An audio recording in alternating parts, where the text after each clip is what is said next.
ठीक है। तो सिटीजनशिप एक्ट 1955 में सिटीजनशिप अचीव करने का क्या क्या तरीका है और किस किस तरीके से सिटीजनशिप रिमूव हो जाएगा, ये सब हम लोग उसमें देख रहे थे। ठीक है, कि नागरिकता कैसे प्राप्त कर सकते हैं और नागरिकता कैसे समाप्त हो जाती है। तो ये सारी चीजें हम लोग वहां पे देख रहे थे। अब हम लोग को इसके आगे देखना है। तो अब ये जो टॉपिक सब है, ये टॉपिक पूरा करंट का टॉपिक है, करंट अफेयर्स है ना, जो पॉलिटी का समसामयिकी से जुड़ा हुआ मुद्दा है ना, जो आपको मुख्य तौर पे बुक्स के अंदर में नहीं मिलेगा, या तो मैगजीन में मिलेगा या न्यूज़पेपर के न्यूज आप सुने होंगे, पढ़े होंगे, तो वहां मिलेगा। ठीक है, तो जितनी सारी चीजें जो आपने पीछे पढ़ी हैं उसका कनेक्टिविटी आपको इसके साथ करना है। ठीक है, क्योंकि यहां से आपको हर लेवल पे सवाल होता है, प्री के स्तर पे भी, मेन के स्तर पे भी और इंटरव्यू के स्तर पे भी। ठीक है, तो census, NPR, NRC, CA. Census आपको पता ही है, सेंसस क्या होता है? जनगणना होता है ना। ये क्या होता है?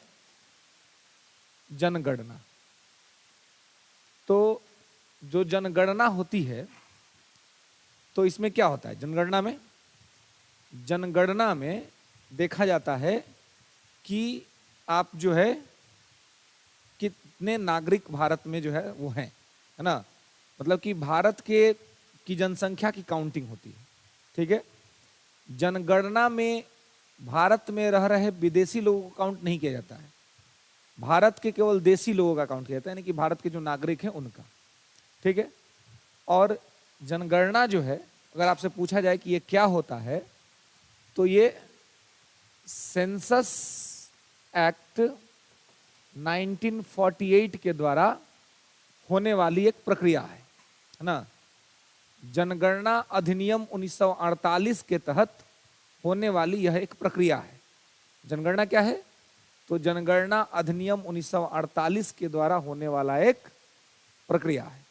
ठीक है, अब ये प्रक्रिया जो है वो क्या होता है, तो आप देखेंगे कि सेंसस एक्ट 1948 जो है, ये जनगणना अधिनियम, इसके तहत भारत में जितने नागरिक हैं उनकी काउंटिंग होती है, उनको गिना जाता है।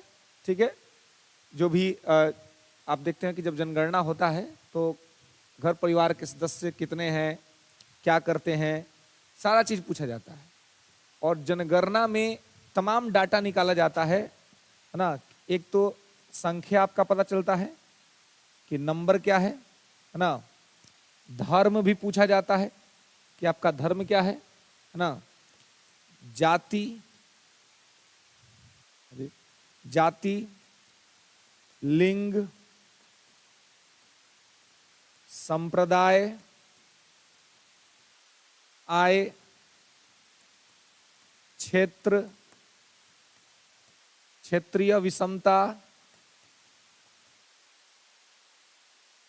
तमाम इंफॉर्मेशन आपसे निकाला जाता है ना, और आपसे पूछा जाता है। इसलिए आप देखते हैं कि जब इसका जब डाटा आता है तो इसमें सारी चीजें आपको पता चल जाती है कि जनसंख्या कितनी बड़ी है, उस जनसंख्या में पुरुष आबादी कितना है, महिला आबादी कितनी है, शिक्षा का स्तर क्या है ना, लिटरेसी रेट, ये सारा चीज आपसे जनगणना में पूछा जाता है। ठीक है, अब इसमें आप देखेंगे कि एक ये जो जाति का जो मैटर है, ये मैटर ओपन नहीं होता है, इसको सरकार नहीं निकालती। इसलिए आप देखते होंगे कि राज्य की बहुत सारे सरकार, जैसे बिहार की ही सरकार, यूपी की सरकार, या यूपी के जो ऑपोजिशन है, क्योंकि यूपी में तभी सेंटर पार्टी की ही गवर्नमेंट है, अब बिहार में भी हालांकि सेंटर पार्टी का ही गवर्नमेंट हो गया अलायंस में। तो बहुत बार जो राज्यों की सरकार है या जो ऑपोजिशन की सरकार है, वो ये डिमांड करती हैं कि सरकार जो बने वो जातिगत जनगणना का रिपोर्ट दे या जातिगत जनगणना कराए, कास्ट सेंसस हो, जो बिहार में हुआ भी है कास्ट सेंसस, है ना। तो ये कास्ट सेंसस क्या होता है जी? जिसमें पता चलता है कि किस जाति के लोग कितने हैं। आपसे मुख्य परीक्षा के अंदर में एक सवाल पूछा सकता है, जो कभी पूछा भी गया था, 69 मेंस में पूछा गया था। आपसे पूछा सकता है कि जातिगत जनगणना क्या सही है, क्या जातिगत जनगणना होना चाहिए, क्या जातिगत जनगणना बिहार के सामाजिक सद्भाव के लिए खतरा है। इस तरह के कोई भी सवाल आपसे पूछा सकता है। पहले तो यही सामान्य सा बात कि क्या जातिगत जनगणना होना चाहिए, बताइए।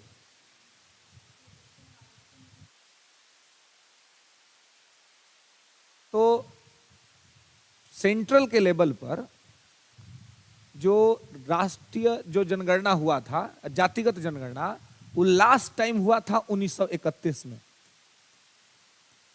सोच लीजिए 1931 में, जब लॉर्ड इरविन भारत का वायसराय था। 1931 के जनगणना में जातिगत जनगणना हुआ था और उसके डेटा भी उसका सार्वजनिक हुआ था। उसके बाद से लेकर के अभी तक सरकार ने ये कराया ही नहीं। 2011 के जनगणना के बाद एक सोशियो इकोनॉमिक सेंसस हुआ था। उस सोशियो इकोनॉमिक सेंसस में जाति का जो ये है वो हुआ, उसमें कास्ट सेंसस हुआ, लेकिन सरकार ने वो डाटा रिलीज नहीं किया, जो कि अभी तक लोग डिमांड कर रहे थे कि वो डाटा रिलीज कर दीजिए, लेकिन सेंटर ने वो डाटा रिलीज नहीं किया, है ना। तो यहां पर इस तरह की स्थिति बनी कि कास्ट सेंसस जो है इसको लेकर के कि भाई ये होना चाहिए कि नहीं होना चाहिए। अगर ये होना चाहिए तो 1931 के बाद फिर क्यों नहीं हुआ भाई, सेंटर ने क्यों नहीं कराया? और राज्य कराने का डिमांड कर रहे हैं, बिहार ने तो करा भी लिया जातिगत जनगणना, आनन फानन में डाटा भी रिलीज कर दिया कि बिहार में किस जाति की क्या स्थिति है।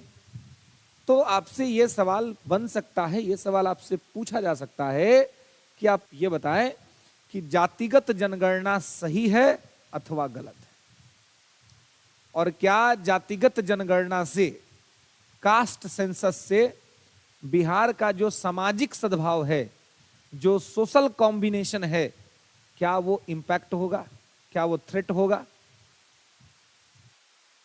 होना चाहिए नहीं होना चाहिए? हुआ तो ठीक हुआ, गलत हुआ? अच्छा, कितने लोग मानते हैं कि कास्ट सेंसस बिहार में जो हुआ वो गलत हुआ, नहीं होना चाहिए था? 1 2 3 4 5 6 7 8, एक और हाथ है 9। ये बहुत के हिम्मत बढ़ रहा है काजी, है ना। चल 9 लोग हैं। अच्छा, तो और कितने लोग ये मान रहे हैं कि नहीं कास्ट सेंसस अच्छा हुआ, सही हुआ, होना चाहिए था? ये देखिए ना, अभी देखिए सब उठा रहा है, नहीं उठा रहा है। हाँ, दो चार लोग हैं बस, इसमें ज्यादा लोग नहीं है। आई बाकी लोग जो कुछ भी नहीं करे वो मतलब क्या दर्शक दीर्घा में आए हैं, कि हमको क्या फर्क पड़ता है, कुछ भी हो भाई, है ना। हो हमारा हाथ में तो वैसे भी नहीं है, हम ना करा सकते ना हम रोक सकते हैं, तो हो या ना हो कोई ये नहीं है ना। देखिए, कास्ट सेंसस, जातिगत जनगणना कहीं से भी गलत नहीं है, ध्यान रखिएगा। एज अ सिविल एस्पिरेंट आपसे अगर सवाल पूछा जाता है मुख्य परीक्षा में या आपसे इंटरव्यू में पैनल पूछता है, तो आपको ये नहीं कहना है कि कास्ट सेंसस गलत है, आपको कहना है कि कास्ट सेंसस में कोई बुराई नहीं है। क्यों बुराई नहीं है? क्योंकि हमारे देश में जो आरक्षण दिया जाता है वो जाति के आधार पर ही दिया जाता है। ओबीसी रिजर्वेशन जो है ये जाति आधार पर दिया जाता है, और ओबीसी रिजर्वेशन हमारे देश में जो लागू हुआ वो 1989 में लागू हुआ था। बीपी सिंह उस समय देश के प्राइम मिनिस्टर थे, और बीपी सिंह ने इसको लागू किया था। पूरा नाम है विश्वनाथ प्रताप सिंह, ठीक है। तो वीपी सिंह ने ये कास्ट सेंसस लागू किया, सॉरी कास्ट सेंसस कह रहे हैं, ये ओबीसी आरक्षण लागू किया। अब ओबीसी आरक्षण का आधार जाति ही है, जाति के आधार पर नहीं दिया जाता है। उसमें क्लियर है कि BC1 में कौन सी जाति आएंगी, BC2 में कौन सी जाति आएंगी। और आप देखिए कि जब ये जाति के आधार पर जो आरक्षण दिया गया 1989 में, जो कि आज भी चल रहा है, उस समय सरकार के पास जाति आधारित एग्जैक्ट डाटा ही नहीं था। सरकार के पास डाटा किस साल का था? 1931 का, आजादी से पहले का डाटा। 1931 के डाटा के आधार पर सरकार ने 1989 में आरक्षण दे दिया। अब आप ये बताइए कि आपको लगता है कि व्यवस्था सक्सेसफुल रहेगा जी? है? आपके पास एग्जैक्ट डाटा ही नहीं है। अब जब आपके पास एग्जैक्ट डाटा ही नहीं है तो फिर आप कैसे कह सकते हैं कि ये जो आप दे रहे हैं वो आप सही दे रहे हैं? ये सही है जी? ये तो सही नहीं है। तो अब आप देखिए कि जब ये सही ही नहीं है तब ये दिया कैसे जा रहा है? तो अब सरकार ने तो दे दिया लेकिन कास्ट सेंसस उनके पास नहीं था। तो ऐसी स्थिति में आपको मान लीजिए कि किसी का डॉक्टर इलाज कर रहा है, इलाज करने वाले डॉक्टर को पता नहीं कि बीमारी एग्जैक्ट कौन सा है, कैसे इलाज सही हो जाएगा? तो कास्ट सेंसस के बिना कास्ट बेस पर रिजर्वेशन इनजस्टिस है, अन्याय है। यह कभी जस्टिफिकेबल हो ही नहीं सकता है। तो इसलिए जातिगत जनगणना गलत नहीं है जब तक कि आप आरक्षण दे रहे हैं जाति के आधार पर, तो आपको जातिगत जनगणना कराना चाहिए। इससे आप लॉजिकली आप वांछित तबका को, जो नीडी आदमी है, उसके पास आप सुविधा पहुंचा पाएंगे। ये तो इसका पॉजिटिव बात हुआ और इस आधार पर जातिगत जनगणना होना चाहिए। लेकिन जातिगत जनगणना सरकार केवल कमजोर तबका या निम्न वर्ग के उत्थान के उद्देश्य से कराती है तो जातिगत जनगणना में कोई बुराई नहीं है, एकदम टाइम टू टाइम यह होना चाहिए। लेकिन सरकार की मंशा यदि चुनाव जीतने की है, सरकार की मंशा राज्य में यह बताने की है केवल कि इस जाति के लोग की संख्या इतनी हो गई है, इनका प्रभुत्व तो बढ़ गया है, इनका रिप्रेजेंटेशन ज्यादा होना चाहिए, इनके विधायक होने चाहिए, इनके मंत्री होने चाहिए, इनके मुख्यमंत्री होने चाहिए, अगर इस ऑब्जेक्टिविटी के साथ सरकार करा रही है तो जातिगत जनगणना गलत है, नहीं होना चाहिए। मतलब उद्देश्य इंपॉर्टेंट है, ऑब्जेक्टिविटी इंपॉर्टेंट है। मतलब आप अपने पास रिवॉल्वर रखे हुए हैं अपने सेल्फ डिफेंस के लिए और वो लाइसेंस ही है, सरकार ने आपको लाइसेंस दिया हुआ है, तो इसमें कोई बुराई नहीं है, आप रखिए हथियार। लेकिन आप उस हथियार से बिना मतलब के सड़क पर चलते हुए लोगों को मार दे, या आप उस हथियार से लोगों में खौफ पैदा करें कि मेरे पास हथियार है तुम मेरे से बोलना मत, तो ये तो गलत बात है। फिर आपको दिया गया अधिकार का आप गलत फायदा उठा रहे हैं। तो कास्ट सेंसस अगर अपने पवित्र उद्देश्य के लिए कराया जाता है तो कास्ट सेंसस में कोई बुराई नहीं, ये होना चाहिए। लेकिन यदि कास्ट सेंसस का उद्देश्य पॉलिटिकली बेनिफिट प्राप्त करना है तो फिर यह ठीक बात नहीं है, क्योंकि इससे सामाजिक सद्भाव खराब होगा, इससे सोशल जो पीस है वो कहीं ना कहीं इंपैक्ट होगा, लोगों का एक दूसरे के प्रति जो है वो विश्वास कम होगा और एक दूसरे के प्रति घृणा का भाव पैदा हो सकता है। और इससे एक और चैलेंजेस बढ़े जाएगा कि जिस जाति के लोग कम हैं तो उनको ये लगेगा कि चूंकि मेरी जाति की संख्या कम है और इस वजह से सरकार जो है जब चुनाव हो रहा है तो हमको टिकट नहीं दे रही कि मेरे जाति के लोग ही कम, हमको वोट ही नहीं देंगे, हम चुनाव ही नहीं जीतेंगे। तो जिस जाति के लोग कम है वो कहीं ना कहीं इस बात के लिए इन्फ्लुएंस हो जाएंगे कि हमें अपनी जनसंख्या बढ़ाने की तरफ आगे बढ़ना चाहिए। अभी तो ये सब चीज होने से पहले ही हम विश्व के नंबर 1 जनसंख्या वाले देश हो गए हैं। अगर ये वाली मानसिकता भी लोगों की बन गई तो आप समझिए कि हम कहां पहुंचेंगे। तो इसलिए इसको प्रचारित करना, प्रसारित करना ये सरकार को नहीं चाहिए। सरकार कराए कास्ट सेंसस करा करके जो जातियां कमजोर हैं, जिनकी स्थिति खराब है, उनको अपलिफ्टमेंट के लिए योजनाएं चलाए, उनको सपोर्ट करे, लेकिन समाज में यह मैसेज देने का कोशिश न करे कि इस जाति की संख्या बढ़ी है या इस जाति की संख्या घटी है और इसका कोई पॉलिटिकल बेनिफिट किसी को मिलेगा, ये प्रयास न करे। बस ये दिखलाने का कोशिश करे कि भाई जो नीडी हैं, जो कमजोर हैं, उनको हम सपोर्ट करेंगे। तो इसलिए ध्यान रखेंगे कि कभी भी कास्ट सेंसस पे आपसे सवाल पूछा जाए तो बहुत ही संतुलित रह के उत्तर देना है, क्योंकि पूछने वाला किस आइडियोलॉजी का है ये आपको पता नहीं है ना। और सिविल सर्विस में ये आपको ध्यान रखना होता है कि सामने वाली की आइडियोलॉजी आपको नहीं पता है, इसलिए आपको संतुलन में रहना है। और संतुलन में रहना आपका इसलिए भी जरूरी है, ये तैयारी के क्रम में ही संतुलन सीखना होता है, क्योंकि भविष्य में जब आप नौकरी में जाइएगा, जब आप सेलेक्ट होइएगा तो 25-30 के एज में आप सिलेक्ट हो जाइएगा, इसके बीच आसपास में सिलेक्ट हो जाइएगा, लगभग 20-25 साल तो आप नौकरी करिएगा ही। राज्य सरकार में करिएगा तो 62 साल तक करिएगा, केंद्र सरकार में करिएगा तो 65 साल तक करिएगा, तो 25-30 साल का सर्विस तो आप दीजिएगा ना सरकार को। तो इस 25-30 साल के सर्विस में अलग अलग सरकारें बनेंगी, अलग अलग आइडियोलॉजी की सरकार बनेगी, और हर सरकार के साथ आपको काम करना है। इसलिए आपका अप्रोच एब्सोल्यूट ना होकर के बैलेंस होना चाहिए, संतुलित होना चाहिए, ताकि आप संतुलन में अपनी बातों को रखें और संतुलित तरीके से आप अपने आप को आगे बढ़ाएं। क्लियर है? पॉजिटिविटी की तरफ ज्यादा झुकाव रखना है ना? क्या? हाँ,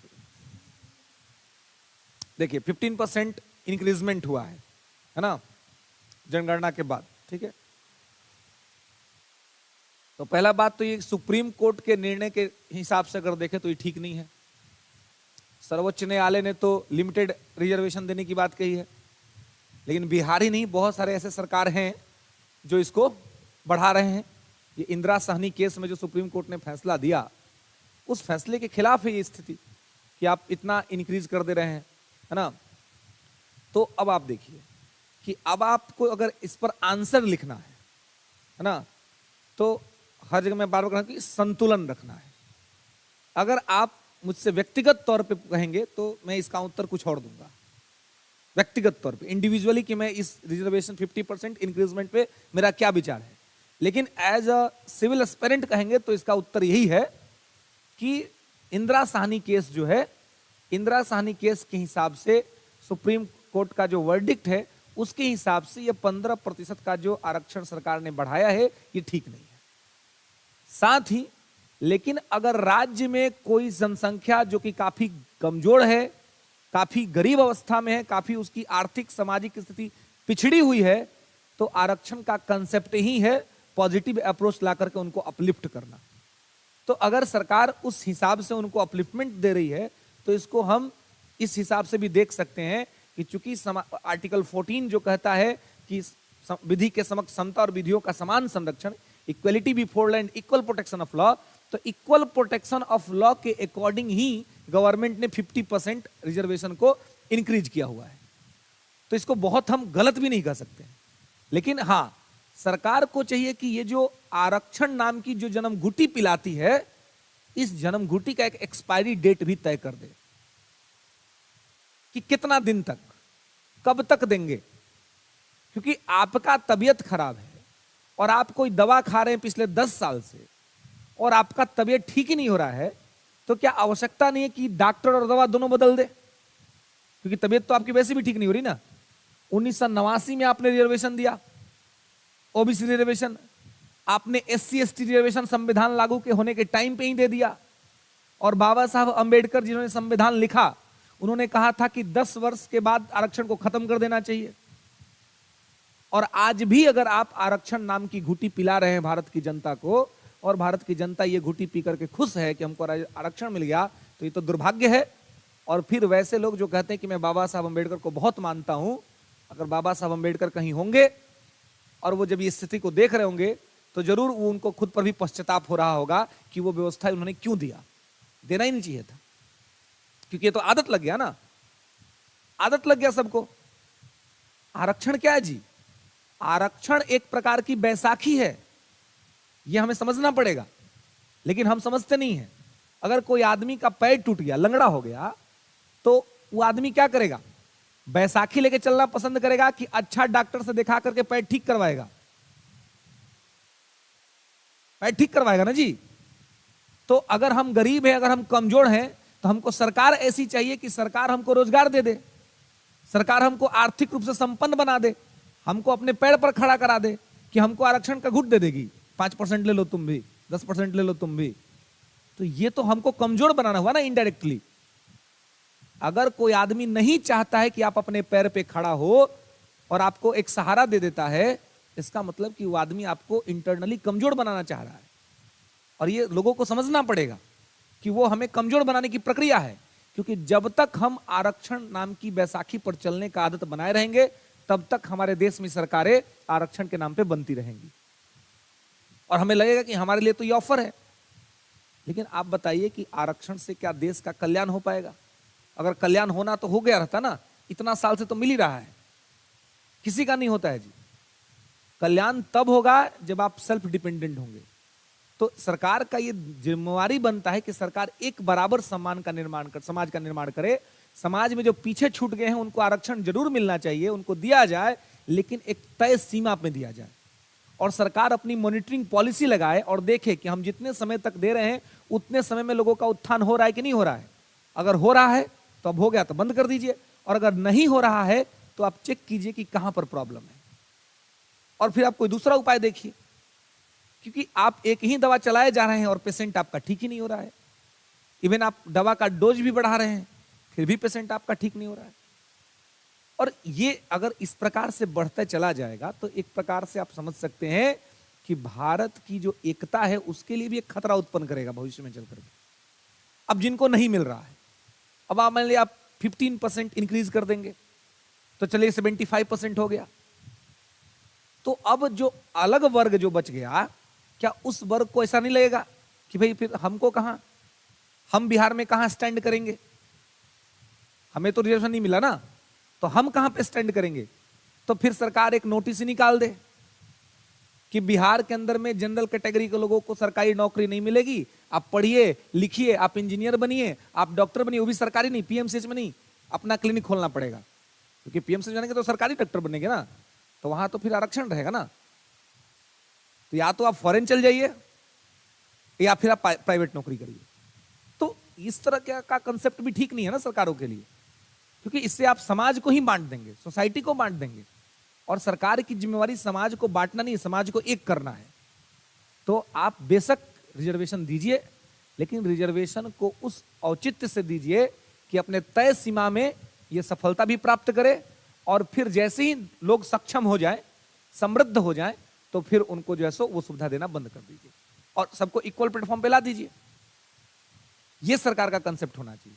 यह नहीं होना चाहिए कि हम बस बढ़ाते चल जाएंगे, बढ़ाते चल जाएंगे, बढ़ाते चल जाएंगे, और जब कभी भी आरक्षण नाम की घूटी अगर सरकार दे तो सरकार का यह जिम्मेवारी बनता है कि सरकार जो है उसका जांच कराए, समय समय पर देखे कि हम जिस वर्ग को ये दे रहे हैं उस वर्ग का को फायदा हो रहा है कि नहीं हो रहा है। ऐसा क्यों हो रहा है कि जिन वर्गों में आरक्षण मिला उस वर्ग में एक एक दो दो परिवार इतने ताकतवर हो गए कि वो उस अपने पूरे समाज पर शासन कर रहे हैं, लेकिन वो पूरा समाज आज भी अपने परंपरागत व्यवसाय में लगा हुआ है।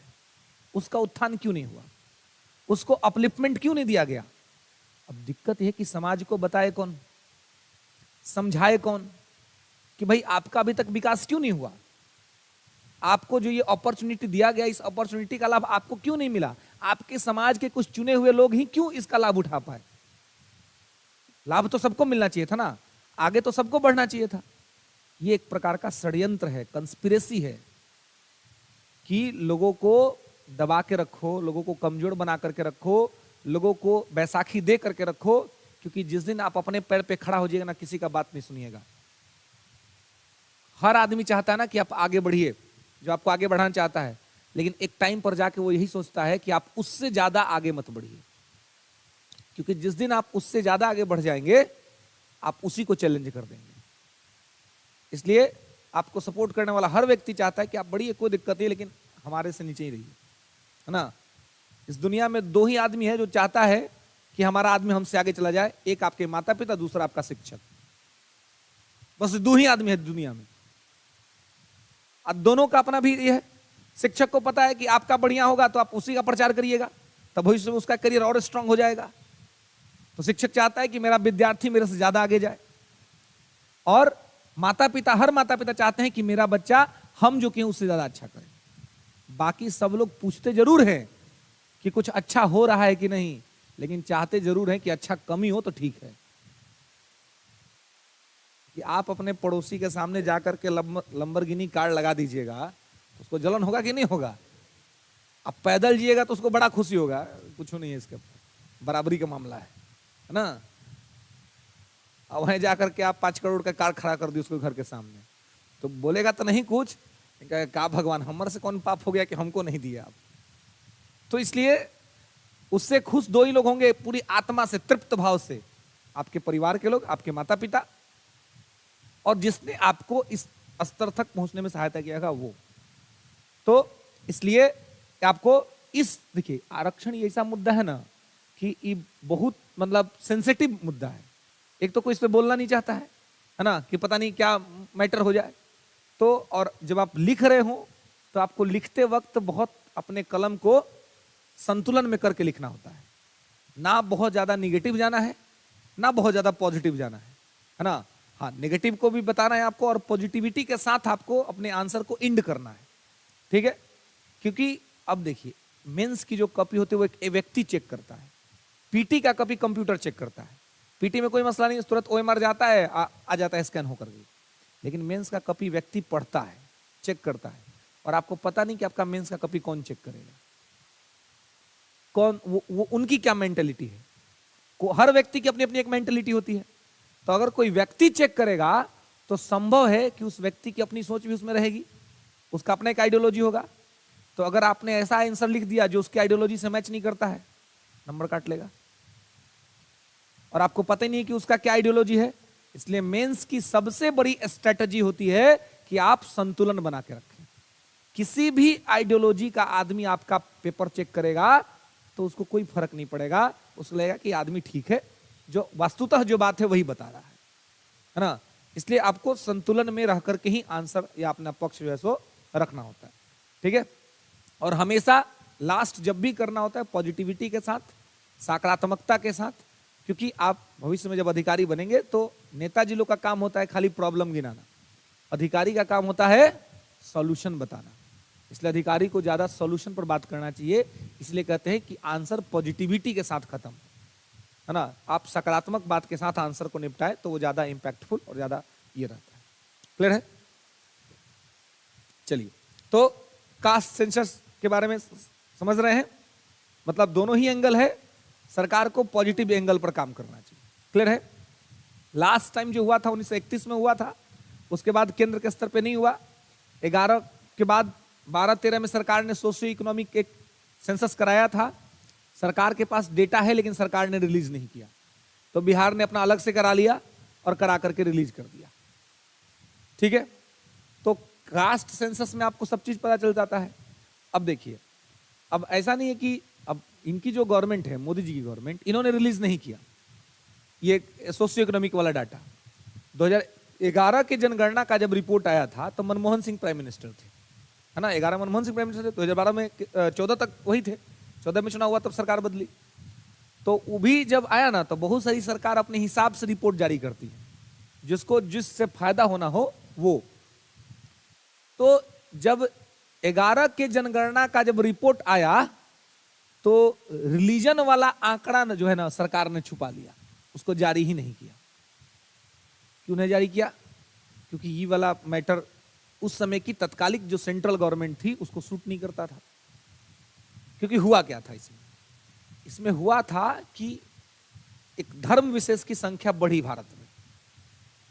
तो इनको क्या लगा कि अगर हम ये डाटा रिलीज कर देंगे तो हमारे ऑपोजिशन यानी कि जो बीजेपी वाले जो लोग हैं, मतलब एक जो बहुसंख्यक धर्म है भारत का, उनका संख्या थोड़ा कम हुआ था पहले की अपेक्षा, और जो दूसरा सेकेंड लार्जेस्ट जो रिलीजन है इंडिया का, उसका संख्या थोड़ा बढ़ा था।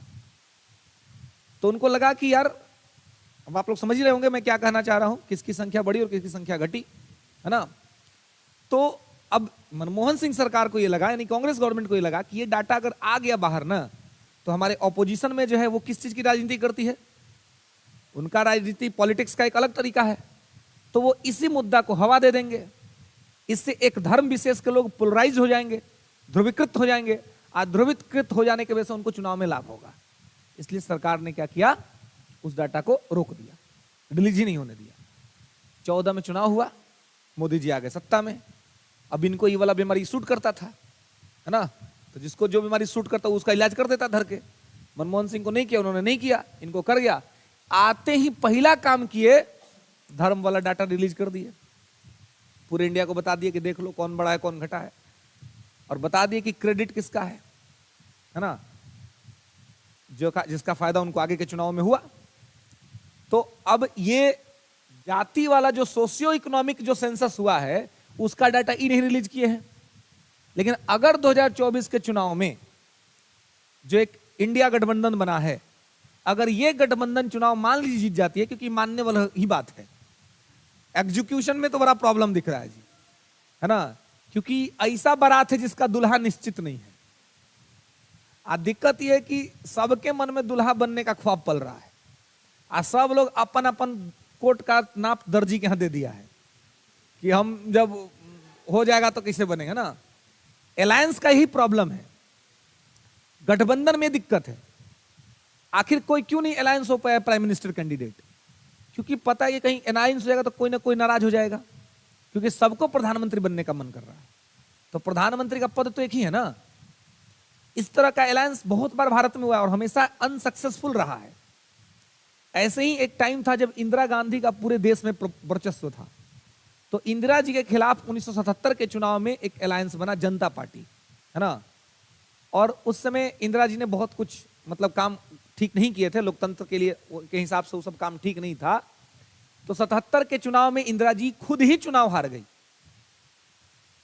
रायबरेली सीट से देश की प्रधानमंत्री 77 के लोकसभा चुनाव में अपना चुनाव हार गई। अब जब मैडम प्राइम मिनिस्टर चुनाव हार गई और उस समय पहली बार भारत के इतिहास में फर्स्ट नॉन कांग्रेसी गवर्नमेंट फॉर्म हुआ, पहली बार गैर कांग्रेसी सरकार बनी भारत के इतिहास में, और पहले गैर कांग्रेसी प्रधानमंत्री बने मोरारजी देसाई। तो मोरारजी देसाई जो पहले गैर कांग्रेसी प्रधानमंत्री बने, तो अब गठबंधन वाले तो बना लिया, इंदिरा जी चुनाव हार गई। अब वो देखिए कि इतना बड़े स्तर पर इंदिरा जी को हराया गया था, लेकिन वो सरकार 5 साल भी नहीं चल पाई, क्योंकि गठबंधन का हर नेता प्रधानमंत्री बनने का ख्वाब पाले हुआ था। और अंतिम में मोरारजी देसाई को इस्तीफा देना पड़ा, और मोरारजी देसाई के इस्तीफे के बाद चौधरी चरण सिंह प्रधानमंत्री बने। चौधरी चरण सिंह भारत के इतिहास के ऐसे एकमात्र प्रधानमंत्री जो प्रधानमंत्री रहते हुए कभी भी सदन में नहीं गए। सदन जाने का उनको फुर्सत ही नहीं मिला, टाइम ही नहीं मिला, क्योंकि पता था कि जाएंगे तो वहां बहुमत साबित करने का बात होगा। अब बहुमत उनके पास था नहीं। तो इतनी बड़े स्तर पे सरकार बनी थी विरोध के बावजूद, लेकिन 5 साल भी नहीं चल पाई। 79 में ही सरकार गिर गई, 80 का फिर से लोकसभा चुनाव हुआ और इंदिरा गांधी फिर से बहुमत में आ गई।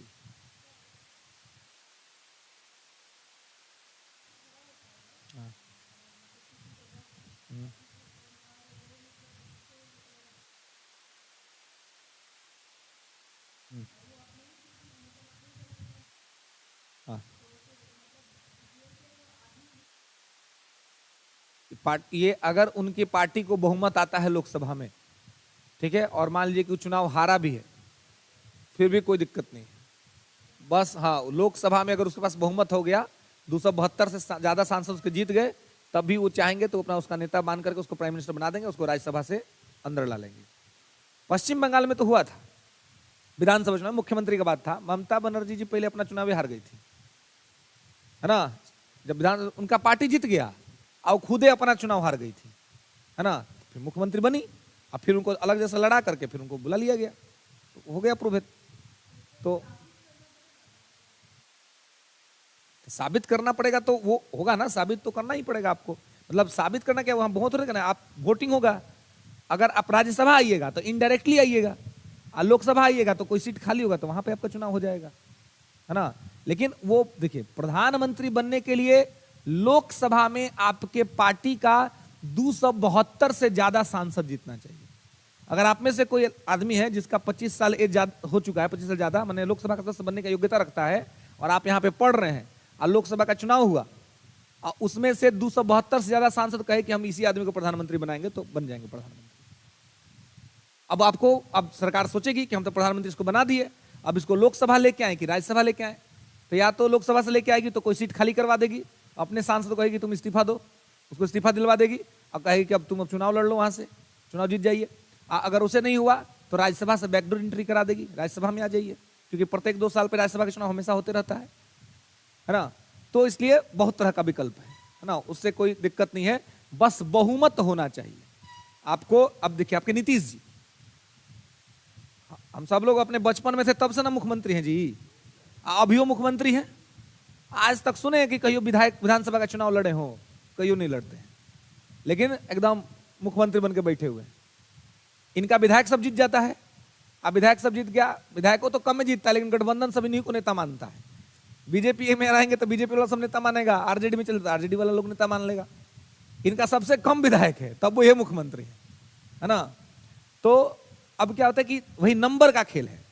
बिहार में 122 प्लस का खेल है। 122 से ज्यादा विधायक जिसका नाम आगे बढ़ा देंगे वो मुख्यमंत्री बन जाएगा। नीतीश जी को हमेशा 122 से ज्यादा हो जाता है।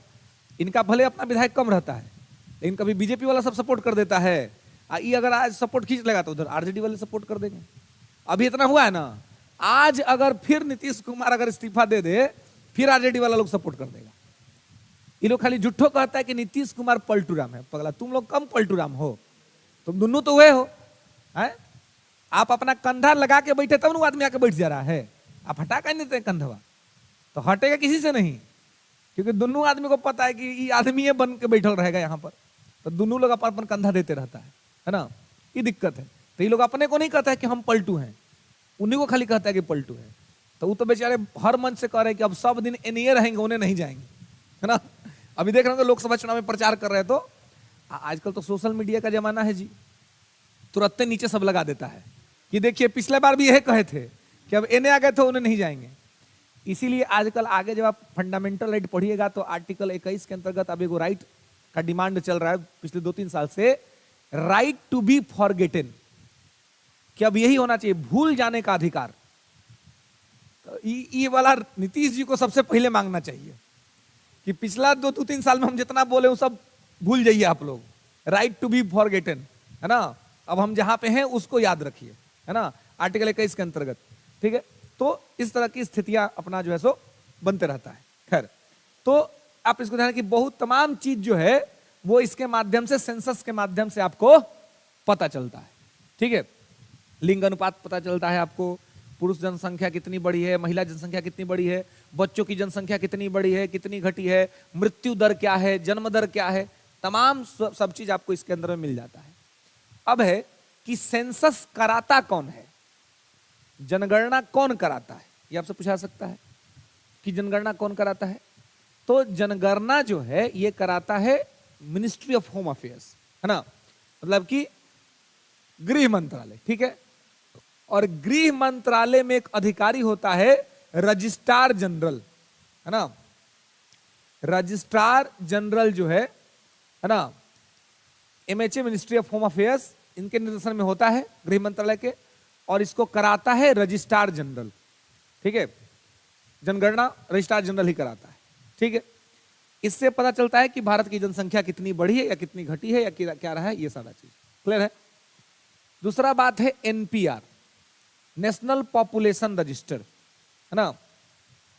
अब देखिए एनपीआर ये थोड़ा नया चीज है ना, कल भी मैंने आपको सामने ये इस बात को रखा था। एनपीआर, तो अगर आपसे पूछा जाए कि एनपीआर भारत में कभी हुआ है कि नहीं हुआ है, तो क्या कहेंगे?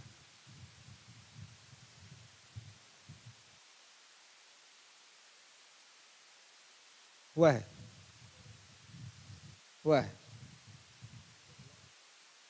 हुआ ही होगा, हमको क्या फर्क पड़ता है, हुआ है, सब हम ही को थोड़ी पता है ना। एनपीआर हुआ है।